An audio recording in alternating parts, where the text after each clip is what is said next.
So this is one of the changes in the latest update that caught my eye. Check the price on the Abyss Dweller, $1,405. And keep in mind we're playing on hard mode. Now you guys know that we don't exactly use Mermonkeys that often on the channel, and with these recent nerfs, I mean the nerfs to the bottom crosspad and the Symphonic Resonance, the number of reasons to do so just keeps going down. That is until I noticed this change happening in the latest update with the Abyss Dweller, where its price got reduced from 2.1k to 1.3. That is ridiculously cheap now. Now a portion of these price cuts has been added back into the Abyssal Warrior, but overall you're still paying a little bit less. So I wanted to test out the tier 3. I wanted to overclock it, and then eventually when the things get a little bit harder, I do want to go for the Abyssal Warrior and eventually the Lord of the Abyss, and I want to play off of that thing. So we're going to be playing off of one single Mermonkey in the middle. I want to buff it up as much as possible, and actually, as you guys might have realized by this point, these Mermonkeys cannot exactly see the track, and that is where I do want to do this combo with the 10 Echo Sense Mermonkeys. I also brought Etienne, which has a new attack range buff, so I do want to make this Mermonkey's range just go ham. It's going to be able to see the entirety of the track, I'm pretty sure. So let's start by placing off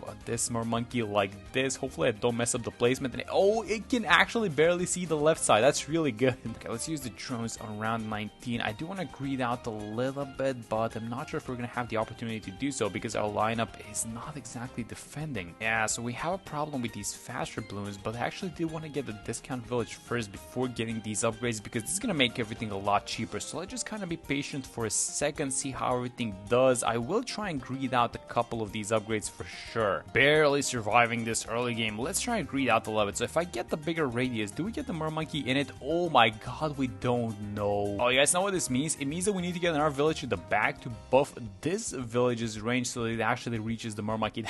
That is not good. Okay then, so here's how we're gonna do it. We're gonna get the monkey business first and the monkey commerce so that the second village that we buy is a little bit cheaper, and then we're gonna upgrade this guy's bigger radius, and we're just gonna start upgrading the Mermonkey because we are missing a lot of damage. It's a bunch of purple Bloons. These guys cannot pop purples. They can actually, wait, can they pop purples? It's actually the middle crossbow that cannot pop purples, and these guys cannot pop white Bloons and zebras, if I remember correctly. Or can they? Oh, they can actually pop zebras. Wait, what is, so what can't these guys pop? I mean, it's lead Bloons for sure. So here's what I was thinking. Can I fit an alchemy? Oh, we barely can. Okay, so I think, yeah, I found the spot. Okay, let's place the alchemist down. Let's go like this, and then let's see if we can. Oh, yes, it does buff it, actually. You know why it buffs it, by the way? It's the new Eti range. This is insane how useful this is, actually. And we're getting super close now because we have the discount village. The price on the Abyss Dweller. Oh, look at this thing, guys. This is super cheap. 1.2k? Come on. This is way too good of an upgrade for it to cost 1.2k, right? I mean, a new attack with the tentacles. I think the tridents become a little bit stronger. It also gives a 10% pierce buff, if I remember correctly, to all of the nearby towers. This should not be this cheap, I don't think. I should probably get some camo detection actually going on this guy. Let's get the first Echo Sense network bam. There we go. Alright, so look at the radius now. We can see a little bit more of the track. That's a lot better. Round 38, by the way, let's go for the Berserker Brew. Get it as a 320, and I'm gonna get the Jungle Drums as well. So now we get a decent amount of attack speed. We get the Berserker Brew buff, and honestly, I mean, look at what this thing is doing. Look at the tentacles, by the way. They should be... How much damage are they actually doing? Oh my god, they're actually one-shotting the zebras. That is a lot of damage these tentacles are doing. Wait, are they one-shotting They're one-shotting rainbows. I completely forgot that this thing works like this. Alright, so it's at least 8 damage that these tentacles have right now. That's crazy. Let's see how we do versus the mob. So the Abyss Warrior is really good because it throws this ink and it slows down mob class Bloons. We don't have that thing on the Abyss Dweller, but it's still really good. Oh my god, that was the mob. Come on, guys. 1.3k for this tower? That's ridiculous. Oh, we're gonna have so much fun with this one, actually. Alright, so let's buy 10 Mermonkeys now in the range of both discount villages. So let's go. This is gonna be number... Wait, this number...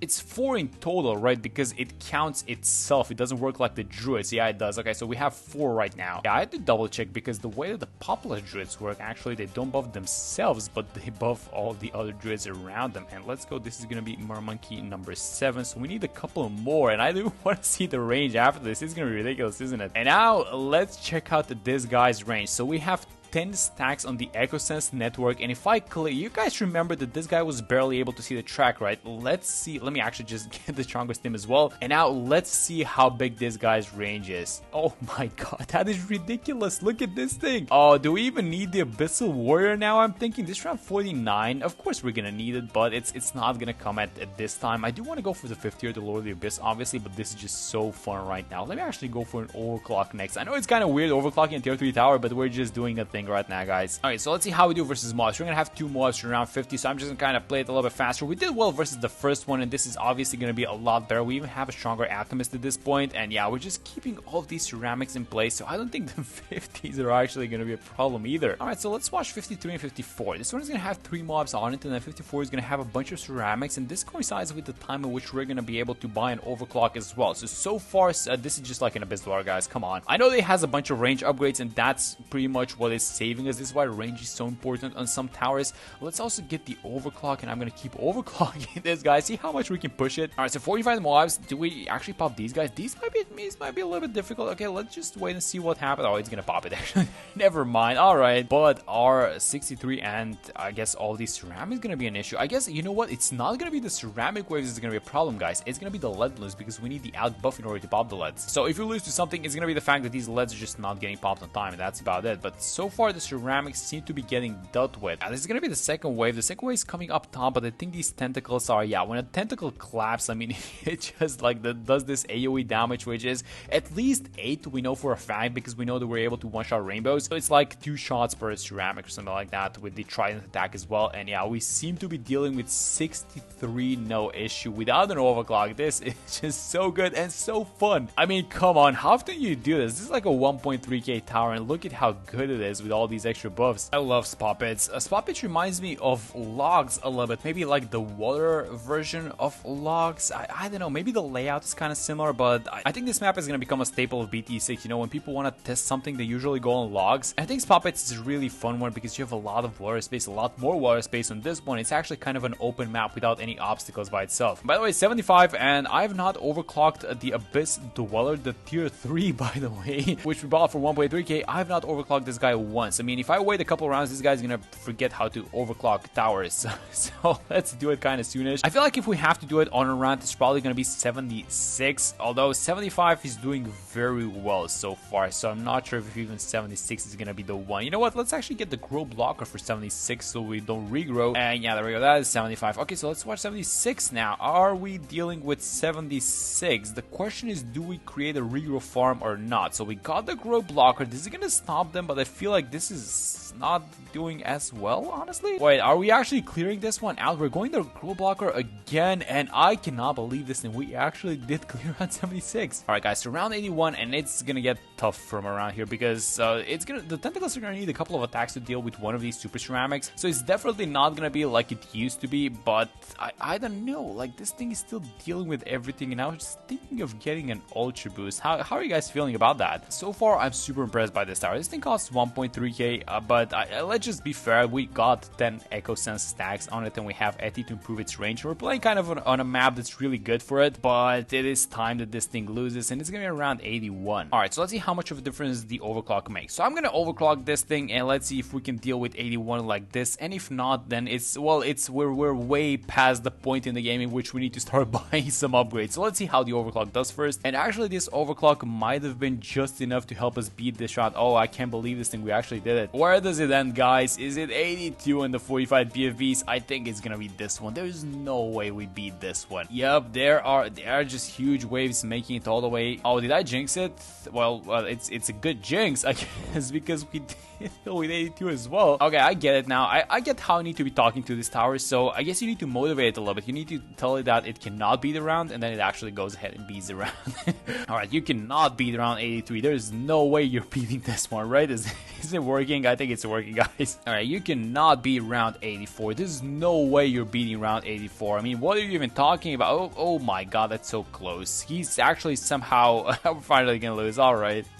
Okay guys, so I think it's finally time. It's 84, that is very respectable, but it's finally time we bought the Abyssal Warrior. So we're gonna get some increase in damage. So look at how fast the damage number is going now, and look at when I buy the Abyssal Warrior. That is such an obvious, I'm gonna speed things up a little bit, that's such an obvious difference. Alright, so the Abyssal Warrior should help us. Yeah, by the way, this guy slows Bloons down with this ink, so he's kind of setting the Bloons up for even more attacks, which are now stronger, by the way. Alright, so here's what we do for this one. Do we ultra boost it? I think recently we did an ultra boost video actually with the arcane spike, so I'm gonna skip the ultra boost for this one. I want to go for the homeland. I want to go for a couple of buffs onto the village. So let's get the homeland first. By the way, this is very cool. The mob glue does stack with the ink glue that the Abyssal Warrior releases, so look at how slow these guys are moving, and later when we get the relentless, it's even gonna stun everyone. I'm not buying the relentless right now though, because I think if we buy it, we're gonna throw the run. We have no way of popping lead balloons, and we're gonna have DDTs on the next one, so we need about $1,000 from all of these BFBs. So let's see if we're actually gonna make $1,000 from all of these balloons. We're gonna need 4.3 for the glue strike. This is gonna get really close. Yes, we barely get there. Okay, that's amazing. Okay, and this was really important, by the way, because we do need to use this ability, the glue strike ability, so that we delete all these DDTs and we can actually pop them. And there we go. You know what? I'm gonna go for the top crosspat on the glue. The reason why I want to do this is because in the recent update, this is again one of these recent changes. If you go for the 240 and the 250, the damage amplification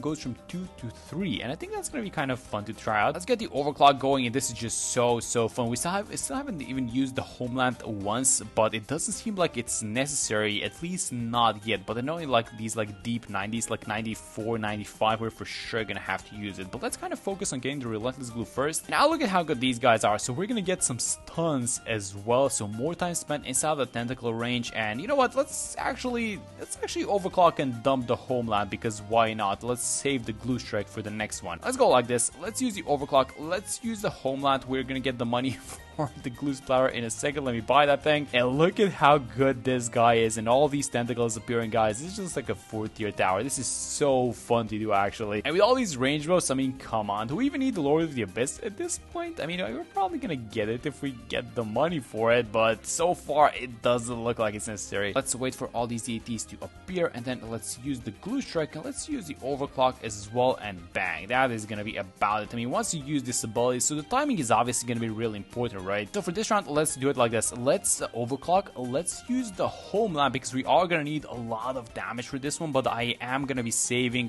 the glue strike ability. Now, are we gonna make it to 17,000 just with the money off of this round? Probably not. That might be a little bit of an issue for 95 now that I think about this, because we're either gonna have to buy a second glue strike, or maybe like a couple of Embrittlement ice towers so that we delete the DDTs. I don't know, we're in a little bit of a pickle, guys, with 95. Alright, let's think through round 95 actually. Let's kind of leave this guy attacky for a second. Let's overclock homeland, and what does this actually accomplish? We can wait for the glue strike a little bit more, because this is a long map. Can we actually get all the DDTs out before we use? Can we actually take down this entire round with one single glue strike? I mean, they're still coming out. Oh, they're done. Okay, let's use the glue strike now. Do we actually do it with a glue strike? That's ridiculous if we can make it happen. And we look at the stuns. It's insane how good this thing is. Look at the stuns. We actually did it with one single glue strike. I cannot believe this. Guys, when this thing starts attacking with the homeland and the overclock, this is just a different beast. Alright, let's do the exact same thing now. Let's do the homeland. Let's do the overclock. This is so good. You know what? I'm even gonna get the glue storm for 99 and 98. Oh my god, that's it. You know what? Let's actually not wait. Let's use it now, because why not? This is gonna be so much damage amplification versus everyone, and this guy's just going insane. Such a fun thing to do. Such a fun combo with Eti and all this extra range. Alright, one more round of these abilities. Let's do the glue storm. Let's do one more homeland. That is gonna be it for 96. I'm having so much fun with this Mermonkey. It's crazy. We have a very important round upcoming, and that's gonna be 98. So for 98, we're probably gonna need at least 2 rounds of abilities.